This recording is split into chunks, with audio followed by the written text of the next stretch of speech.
দেখেন, শিক্ষা মানে হচ্ছে কোরআনুল কারীম। আর কোরআনের মধ্যে যখন আমরা লক্ষ্য করব, আল্লাহ সুবহানাহু ওয়া তাআলা বলছেন যে জান্নাত হচ্ছে মুত্তাকিদের জন্য, জান্নাত হচ্ছে সৎকর্মশীলদের জন্য, জান্নাত হচ্ছে সবরকারীদের জন্য।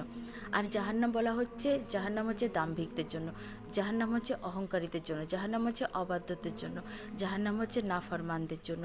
আমরা যদি যখন লক্ষ্য করব, আর লক্ষ্য আমাদের করতেই হবে, কারণ কোরআনুল কারিমে আল্লাহ সুবহানাহু ওয়া তাআলা বারবার একটা কথাই বলছেন, তোমরা লক্ষ্য করো। তো অতএব যখন আমরা কোরআন পড়বো আর লক্ষ্য করব না, তখন আমরা আল্লাহর কি আদেশ আমাদের উপরে এবং আল্লাহর কি নিষেধ তা আমরা বুঝতে পারবো না।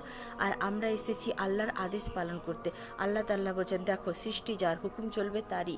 তো সৃষ্টি কার? সৃষ্টি আমাদের রব আল্লাহ সুবহানাহু ওয়া তাআলার, যিনি বলছেন যে আমি হচ্ছি আসমান জমিনের মালিক, আসমান জমিনের নূর। তো আল্লাহ তাআলা হচ্ছে নূরুস সামাওয়াতি ওয়াল আরদ, এবং আল্লাহ তাআলা হচ্ছেন যে আসমান জমিনের মালিক, লিল্লাহি মুলকুস সামাওয়াতি ওয়াল আরদ। তো অতএব তার ছাড়া আসমান জমিনের সার্বভৌমত্ব কারো নেই, এবং যা কিছুই চলছে তারই আদেশের উপর চলছে। তো অতএব তার আদেশের উপর মানব জাতিকে আসতে হবে। এটাই বলা হয়েছে যে আল্লাহর আদেশের উপর আসো। তো তুমি কি করে আসবে যখন তুমি বুঝতেই না পারবে?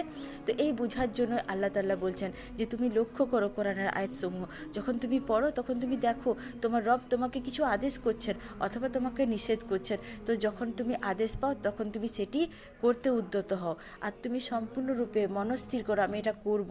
তো আল্লাহ চাইলে তোমাকে করাবেন, আর আল্লাহ যদি চান তাহলে তোমাকে করাবেন না, সেটা অন্য বিষয়, কিন্তু করার জন্য তোমাকে প্রস্তুত হতে হবে।